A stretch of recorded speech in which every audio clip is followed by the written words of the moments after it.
안녕하세요. 서울에서 한정식집을 운영하고 있는 내일 모레 60을 바라보고 있는 여성입니다.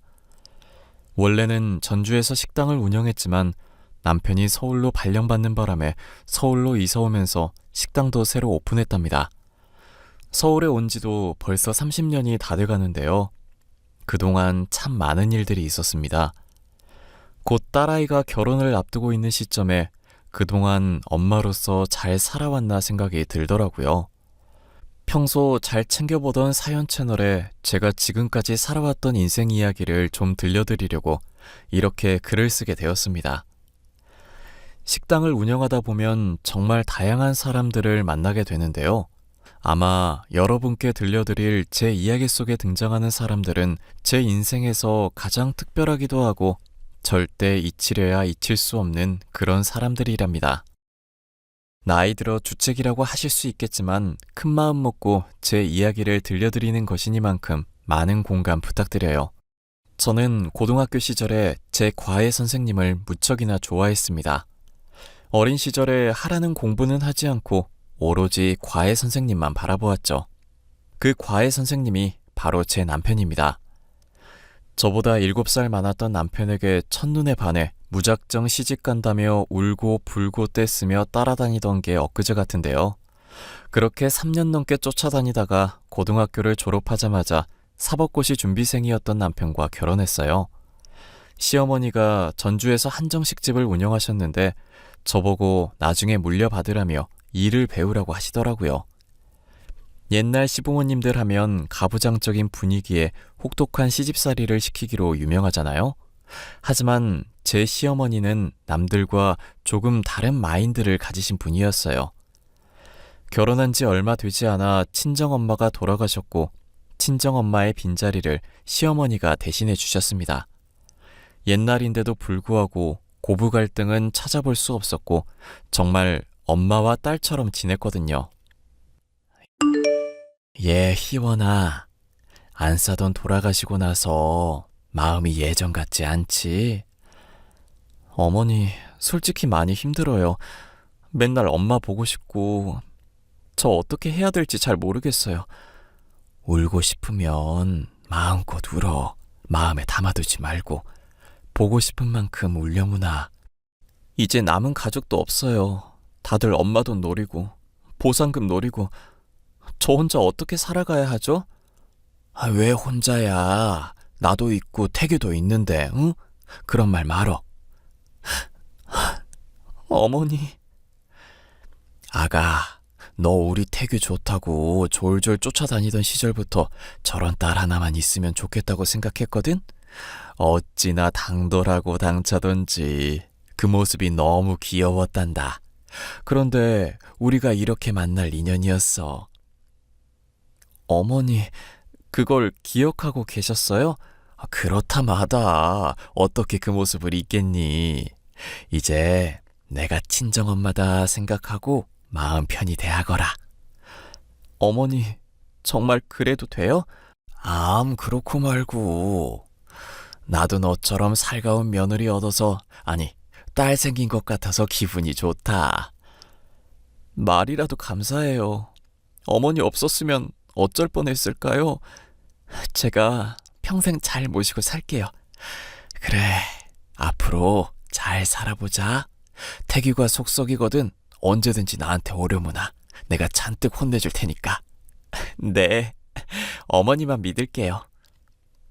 그렇게 얼마의 시간이 흘렀고 남편도 사법고시에 합격해 검사 생활을 시작했습니다. 그런데 저에게 한 가지 안타까운 시련이 찾아왔어요. 자녀 계획을 세우고 열심히 부부 생활에 임했지만 결혼 생활 7년 차에 접어들었는데도 좋은 소식이 들려오지 않았습니다. 많이 기다린 만큼 기대도 컸는데 매번 안타까운 결과에 실망도 많이 하게 되었죠. 그 당시 시험관 시술이나 인공수정이란 게 흔한 것도 아니어서 자연 임신으로는 상당한 제약이 따랐습니다. 결국 한동안 고생하다가 대학병원에서 정밀검사를 받기로 했어요. 검사 결과는 정말 충격적이었습니다. 제가 선천적으로 자궁이 약해 자연 임신이 어려울 수 있다는 소식을 듣고 말았거든요. 여자로 태어나서 사랑하는 사람을 만나 가정을 이루고 토끼 같은 자식들 낳아 평범하게 사는 게 꿈이었는데 그런 제 꿈이 한순간에 좌절되고 말았던 겁니다. 친척들은 곧 이혼당할 거라며 아이도 못 낳는 여자가 결혼 생활을 유지할 수 있겠냐며 손가락질까지 했고 그 당시 저는 모진 시선과 온갖 구설수에 오르내리며 마음고생을 심하게 할 수밖에 없었어요. 저는 큰 슬픔에 빠졌고 그런 저를 위로해줬던 건 바로 남편과 시어머니였습니다. 어머니, 저 어떡해요? 저 아이 못 가질 수도 있대요. 정말 죄송해요, 어머니. 그게 왜 네 탓이냐. 괜찮으니 그런 말 말아라. 대라도 이어야 하는데 그러지 못해서 너무 죄송해요. 그게 무슨 말이야. 꼭 배 아파 낳은 자식만 자식이 되는 건 아니야. 너희들만 괜찮다면 난 입양도 생각하고 있다. 네? 입양이요? 그래, 입양이 나쁜 건 아니잖니. 내가 자식을 다 키워본 입장으로서 한 사람이 인간 하나를 키워낸다는 건 대단한 인내심과 정말 내 살과 뼈를 깎아내는 일이야. 그만큼 각오해야 하는 일이지. 그러니 너무 어렵게 생각하지 말자. 제가 죄송해서 어떻게 그래요. 말씀만으로도 너무 감사해요. 생각지도 못했는데. 네 마음을 내가 알아줘야지. 누가 또 알아준다니? 괜히 마음 아파하지 말고 어느 정도 마음 추스르면 입양 생각해보자. 엄마, 정말 괜찮겠어요? 괜찮고 말고. 마음 추스르면 고아원 가서 한번 둘러보자꾸나. 그 김 원장이랑 잘 아는 사이니까 내가 이야기 좀 해보마. 어머니, 배려 너무 감사해요. 제 마음도 다 이해해 주시고. 저 정말 어머니한테 효도할게요. 그래. 차라리 입양해서 마음 붙이고 정 붙이고 소중하게 키우자꾸나. 엄마, 내가 더 고마워요. 나도 생각하지 못한 걸. 이 은혜 살면서 잊지 않을게요. 엄마가 저한테 해주신 것처럼 저도 아이한테 최선을 다할게요. 그렇게 얼마 뒤 저는 시어머니와 남편과 함께 희망보육원이라는 곳에 가게 되었죠. 정말 눈도 못 뜬 갓난아이부터 초등학생, 중학생까지 저마다 사연을 갖고 사는 아이들이 많았습니다. 아이들과 놀아주기도 하며 한참을 둘러보는데 유독 눈에 띄는 아이가 있더라고요. 4살 된 여자아이였는데 말도 잘하고 유독 저와 남편을 잘 따르는 모습을 보였습니다. 그저 사람이 좋아서 반가워서 그러겠거니 했는데 저희가 집에 갈 시간이 되자 울며 불며 떼를 쓰더라고요. 왜 우냐 물어보니 가면 안 올 거잖아 라며 닭똥 같은 눈물을 흘리는데 어찌나 마음이 아프던지요. 눈물 콧물 다 빼고 자지러지게 우는 아이를 겨우 달래놓고 집에 돌아왔는데 자꾸 눈에 밟혔습니다. 자려고 누웠는데도 한참을 뒤척이며 계속 그 아이를 생각했죠. 그러다 남편과 대화를 하게 되었습니다. 여보, 나 아무래도 서정이가 눈에 밟힌다? 아까 울었던 애 말하는 거지? 울어서 그런가? 이상하게 자꾸 생각이 나. 계속 손잡고 있어서 아직도 온기가 남아있는 것 같고. 하긴 유독 우릴 잘 따랐지. 아까 원장님한테 이야기 들어보니까 혼자 4살이라 어울리는 친구가 없다더라. 그래서 우리한테 더 그랬던 것 같아. 그러게, 외로워 보였어. 우리 그 아이 입양할까? 사실 나도 그렇게 생각했는데 당신이 좋다면 나도 좋아. 더군다나 그 아이라면 더더욱. 근데 당신 정말 괜찮아? 갑자기 왜 울어? 어디 아파? 아니, 미안해서 그러지. 내가 몸이 좋질 않아서 당신한테 실망만 시키는 거 아닌가 하고. 또 그러네. 괜찮다니까. 당신이 좋으면 나도 좋아. 가슴으로 낳았지만 누구보다 소중하게 키울 거야. 이미 내 자식이나 다름없지. 이렇게 자꾸 생각나고 눈에 밟히는 거 보면 우리랑 만날 인연이었던 거야. 그러니까 당신도 너무 미안해하지 마. 우리가 열심히 키우면 되는 거야. 정말? 그렇게 말해줘서 고마워. 내가 살면서 다 갚을게. 뭐라 말로 표현해야 할지 모르겠다. 정말 고마워. 결국 날이 밝자마자 고아원으로 다시 가서 그 여자아이를 입양하는 절차를 밟았습니다. 김서정이라는 이름을 갖고 있었는데 남편의 성을 따 박서정으로 개명도 하고 함께 살게 되었죠. 만날 인연은 따로 있다고 하듯이 처음부터 제 아이인 양 살갑고 친근했고 익숙했어요. 어느 화목한 집안 못지않게 처음부터 그래왔듯이 부러울 정도로 행복한 시간을 보내게 되었습니다. 그렇게 20년의 세월이 흘렀고 저는 시어머니에게 식당을 물려받아 본격적으로 운영하게 되었죠. 물론 시어머니도 함께 일했으나 나이가 드셔서 종종 허드렛 일을 도와주시는 정도였죠. 딸은 대학 졸업을 앞두고 있었고 온 가족이 각자의 위치에서 바쁜 삶을 보내고 있던 시기였습니다. 딸아이는 저희와 함께 살기 시작하면서 그 흔한 투정 한 번 안 부리고 속 한 번 안 썩이고 화목하게 잘 지냈어요.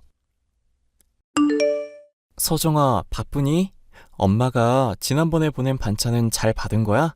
잘 받았어. 왜 이렇게 많이 보냈대? 우리 냉장고 작은 거 알잖아. 친구들이랑 나눠 먹으라고. 잘 먹어야 공부도 잘하는 거야. 우리 딸 고생하는 거 알아서 할머니랑 같이 만든 거야. 다 네가 좋아하는 걸로. 역시 우리 엄마랑 할머니가 최고야. 강아지, 요즘 힘든 건 없어? 할머니, 저 워낙 튼튼하고 깡다고 있는 거 알잖아요. 그래, 그건 알지. 그래도 힘든 게 있으면 바로바로 말해. 그래야 속 안 썩지. 사실 할머니, 나 사법시험 준비하고 있어요. 내년에 3학년 되면 졸업 준비도 미리 해야 하니까 공부 같이 해버리게요. 어? 너 너무 힘들지 않겠니? 논문도 써야 하고 졸업 준비하는 것도 힘든데 사법고시 하면 너 정말 잠도 못 잘 텐데. 아이고, 그렇게 힘든 거 아서라 아서. 예, 서정아, 안 하면 안 되겠니? 그러게 말이다. 너무 무리하는 거 아닌가 싶다. 할머니도 걱정하시고. 사법고시가 만만한 시험은 아니다. 아무리 날고 기어도 떨어지는 게 사법고시야. 너 단단히 각오해야 한다. 할머니, 엄마 아빠 걱정 마요. 나 아빠 닮아서 똑똑하니까. 미리 준비해서 한 번에 합격할게요. 쉬엄쉬엄 공부해. 몸 상하면 걱정할 사람들 많다. 나 젊어서 괜찮아. 할머니 건강이나 잘 챙기세요. 엄마 아빠도. 조만간 시험 끝나면 전주 한번 내려갈게요. 맛있는 거 많이 해줘요. 특히 할머니표 감자전. 알겠다, 우리 강아지. 조만간 또 연락하렴. 힘내거라. 아빠가 시험에 참고될 만한 자료들 정리해서 메일로 보내줄 테니까 시간 날 때마다 참고해. 그렇게 2년이라는 시간이 흘렀고 딸아이는 약속대로 졸업과 동시에 사법시험 합격이라는 영예를 안겨주었습니다. 시어머니는 집안의 경사라 하며 동네에 현수막도 걸자고 하셨죠.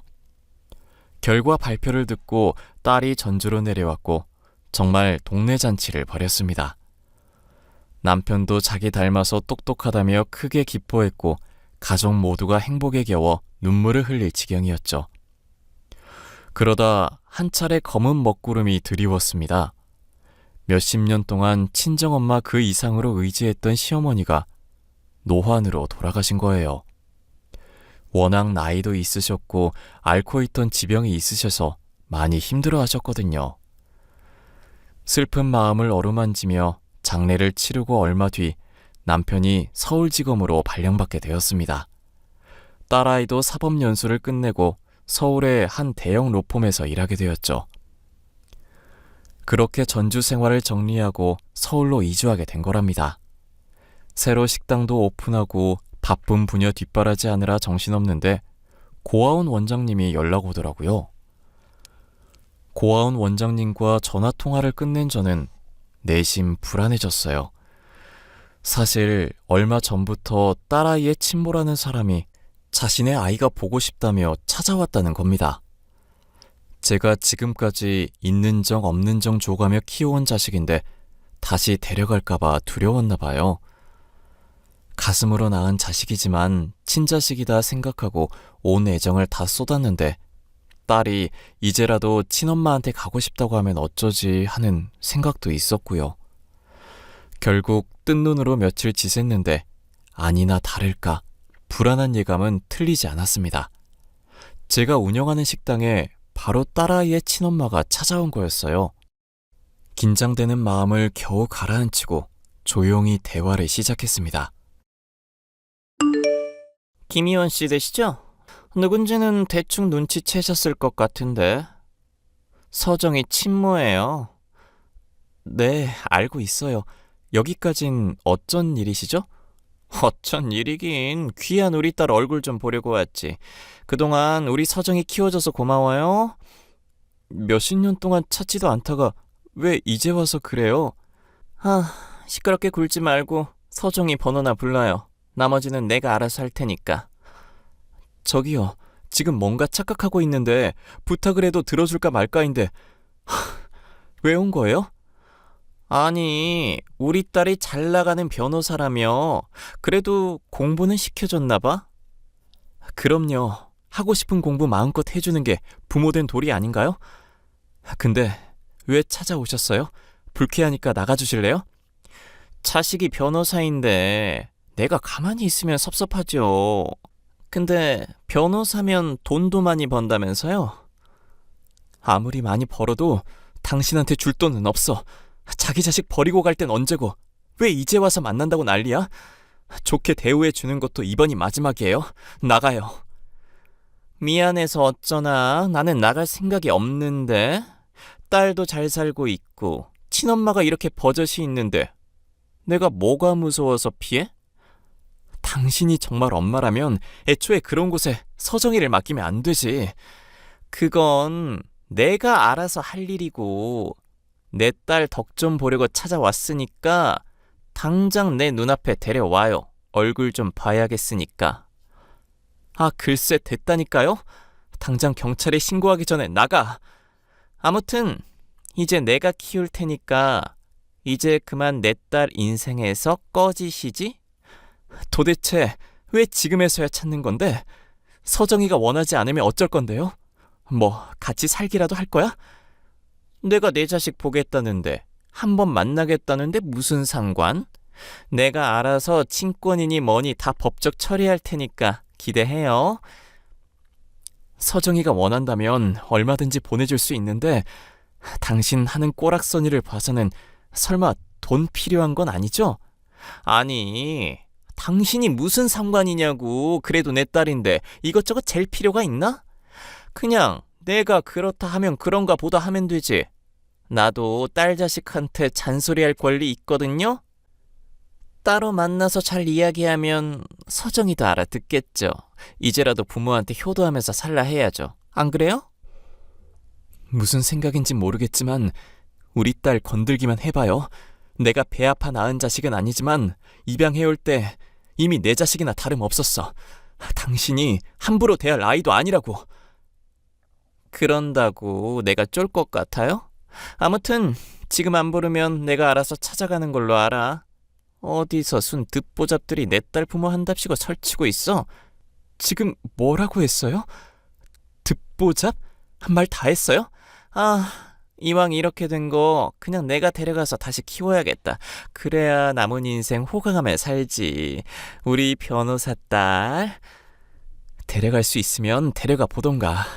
당신 지금 속이 훤히 보이는데 우리 딸이 과연 좋아할까? 상처 주지 말고 그냥 조용히 살아요. 뭐요? 지금 말 다 했어요? 아무리 그래도 핏줄은 무시 못하지. 그년도 나 닮았으면 내가 좋다고 그럴 거야. 그래요? 어디 한번 두고 봅시다. 일단 지금 장사에 방해되니 당장 나가주세요. 안 나가면 경찰에 신고합니다. 왜 그렇게 빡빡하게 구실까? 알았어요, 알았어. 다음에 다시 올 테니까 그땐 내 앞에 딸 데려다 놔요. 알겠어요? 서정아, 바쁘니? 엄마가 기니 할 말이 있다. 왜? 뭔데? 나 이제 좀 한가해. 무슨 일 있어? 아니, 사실은 엄마 가게 말이다. 친엄마라는 사람이 찾아왔어. 그래서 알려주려고. 아, 그랬구나. 그 사람이 엄마한테는 뭐라는데? 엄마한테는이라고? 너 그 여자 온 거 알고 있었어? 엄마, 나 치밀한 거 모르지? 사실 대학 입학하고 나서 궁금하긴 하더라고. 그래서 이리저리 수소문했는데 상종 못할 사람들이더라. 조금이라도 혹시나 하는 마음이 있었는데 난 이미 그때 마음 접었어. 미리 말 못해서 미안해. 그랬구나. 진작에 말을 하지 그랬어. 근데 왜 그런 생각을 한 건데? 나 고아원에 버린 것도 자기 고생하니까 걸림돌이라서 그런 거야. 그때도 도박하고 술집에서 술 마시고 부모로서는 영 아니더라고. 저런 사람이 내 부모라는 게 부끄러웠어. 아, 그나저나 무슨 말을 하려고 했어? 친엄마 찾아와서 너 데려가겠다더라? 그래서 내가 무슨 염치로 그러냐고 쏴붙였더니 핏줄 운운하더라고. 웃기지 말라 그래. 한 번 더 찾아오면 그땐 바로 경찰에 신고해버려. 내가 친부모 찾았던 것도 공부하느라 힘들었을 때 잠시 방황했다 칠 테니까. 다시는 만나기 싫거든. 엄마도 네 마음 100번 1000번 이해해. 그런데 내가 뭘 어떻게 할 수 있는 게 없잖니. 사실 불안하기도 하고. 뭐가 불안해? 내가 친엄마 따라갈까봐? 엄마는 날 그렇게 못 믿어. 아니, 널 못 믿는다는 게 아니라 몇십 년 동안 찾아오지도 않던 사람이 대뜸 찾아와서는 너 데려가겠다고 하니까. 아무튼 나중에 다시 오면 너 말대로 경찰에 신고할게. 어차피 법적 문제 될 것도 없고 입양된 지 오래고.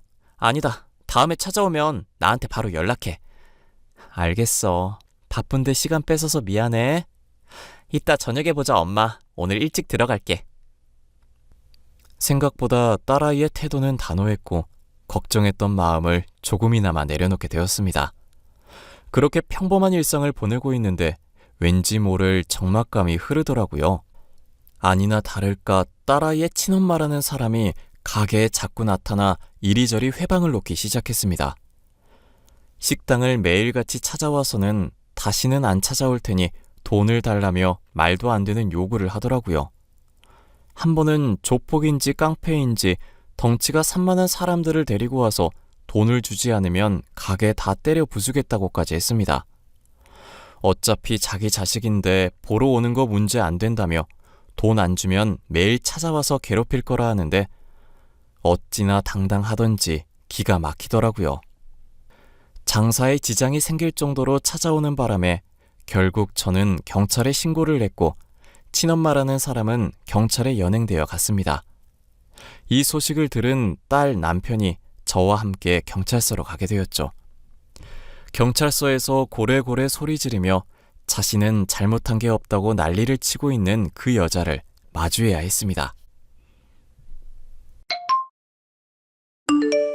이봐요. 당신이 내 친엄마야? 애초에 버리고 갔으면 찾아올 생각을 하지 말아야지. 책임지지도 못할 거 왜 나왔어요? 아유, 우리 딸 왔어? 얼른 경찰 양반한테 사정 좀 이야기하고 나 좀 풀어줘, 응? 딸? 딸이라고 했어요? 웃기는 소리 하지 마세요. 어이가 없어 진짜. 야, 엄마한테 싹수 없게 할래? 어디서 배워먹은 버릇이야? 너 이게 다 근본 없는 사람들한테 키워져서 그런 거야. 아유, 내 속이 그냥. 이보세요. 근본 없는 건 당신이 근본이 없겠지. 배 아파 낳은 자식 버리고 갈 땐 언제고.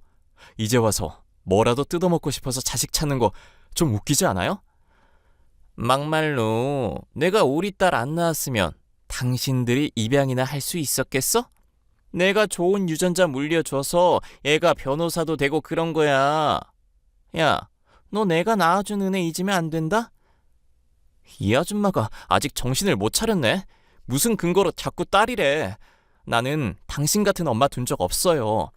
유전자 검사라도 하던가. 어차피 넌 나랑 같이 살 생각 없잖아? 그러니까 내가 깔끔하게 포기해 줄게. 대신에 돈 가져와. 현금으로 5억. 경찰서에서 참 잘도 한다. 지금 자식 팔아 장사합니까? 무슨 친엄마라는 사람이 있다이야? 적당히 눈치 챙기세요. 이보세요. 여기 경찰서야. 뭐? 당신이 뭔데 이래라 저래라야? 나? 서울지검 박태규 검사다. 당신 알아보니까 지명수배 내리기 직전이던데 워낙 사고를 많이 치고 다니기도 했고. 이대로 콩밥 한번 먹을까? 증거 있어? 함부로 남의 뒤 캐고 다니는 거 그거 불법인 거 몰라? 검사라고 했지? 더 잘 알겠네. 당신 내가 고소해버릴 거야. 하던가. 당신 사기 전과도 있고 유명하던데 해볼 수 있으면 해보라고. 이 증거들을 보고도 그런 소리 할 수나 있나 한번 보지. 남편이 이리저리 수소문해서 얻은 증거들을 내보이자 그 여자는 얼굴색이 싹 변했습니다. 그랬더니 무릎까지 꿇으며 다시는 안 나타나겠다고 통사정을 해대더라고요. 가게에 찾아와 협박했던 증거까지 더해 경찰에 제출했고 사기죄, 공갈 협박 등으로 재판에 넘겨졌습니다. 유치장에 갇히면서까지 울며 불며 매달리는데 꼴이 말이 아니더라고요. 결국 그 여자는 징역 5년을 구형받아 구치소에 수감되었습니다. 딸아이는 그 여자를 상대로 접근 금지, 통신 제한을 걸어버렸고요. 아니나 다를까 구치소에 수감되고 난 뒤에 무슨 할 말이 그렇게 많은지 하루가 멀다 하고 접견 신청을 하더랍니다. 딸아이가 찾아가서 단단히 일러두고 왔다고 해요. 그랬더니 신기하게 그 뒤로는 아무런 연락도 없습니다. 모든 일이 끝나고 딸아이와 맥주 한잔하며 이야기를 나눴어요. 그동안 많이 놀랐지? 아니야 엄마, 나보다 엄마가 더 놀랬지. 언젠가 한 번은 만날 거라 생각했어. 근데 그게 이런 식일 줄은 몰랐지. 엄마가 미안해. 모든 게 다 엄마 탓인 것 같아. 이게 왜 엄마 탓이야. 만났어도 인연이 아니니까 끝을 본 거고. 이미 고아원에 날 버린 순간부터 끝난 인연이야. 자기가 배 아파 낳은 자식을 자기 손으로 버렸는데 나중에 찾아온다 한들 그게 진심이겠어? 네가 그렇다면 그런 거겠지. 그래도 친부모를 진작에 찾아줬어야 했는데. 이렇게 돼서 미안해. 아빠도 미안해하고 있고. 아니, 그럴 필요가 없다고. 내 엄마 아빠가 여기 있는데 뭐하러 그래. 이미 큰 사랑 받으면서 살았고 이제는 내가 엄마 아빠 호강시켜줄 거야. 정말? 우리 딸 기특하네. 그리고 날 낳아준 건 고맙지만 나한테 일말의 애정도 없는 사람한테 엄마, 생모라고 부르기도 싫어. 가족은 오로지 엄마, 아빠, 할머니뿐이야. 내가 너한테 배운다. 엄마한테 와줘서 고마워. 너는 처음 봤을 때도 그렇고 지금도 그렇고 영원히 내 딸이야. 앞으로 더 행복하게 지내자. 알겠지? 알겠어 엄마. 내가 많이 사랑해. 그렇게 어느덧 2년이라는 시간이 흘렀고 딸아이는 남편 밑에 있던 검사와 인연이 다 곧 결혼을 앞두고 있습니다. 결혼 준비한다고 정신없는 와중에도 절 챙기는 딸아이를 보고 있으면 매일매일 행복해서 눈물이 날 지경이랍니다. 배 아파 낳은 자식은 아니지만 이미 제 친자식이나 다름없는 딸아이가 앞으로도 더 행복했으면 좋겠어요. 제가 죽는 날까지 딸아이의 행복을 위해 기도하면서 저 또한 열심히 살 겁니다. 그런 저의 모습 기대해 주세요. 제 사연은 여기까지입니다. 사연을 들으시면서 어떤 생각이 드셨나요? 자식과 부모지간은 천륜지간이라고 합니다. 하늘이 이어준 인연이라는 뜻인데 배 아파 낳은 자식만이 내 자식이 아닌 걸 인생을 살아오면서 알게 되었어요. 고아원에서 딸을 만나지 않았더라면 아마도 지금의 행복은 누릴 수 없었겠죠? 제 사연이 공감되셨다면 응원의 댓글 부탁드리고 날이 많이 더운데 건강 잘 챙기세요.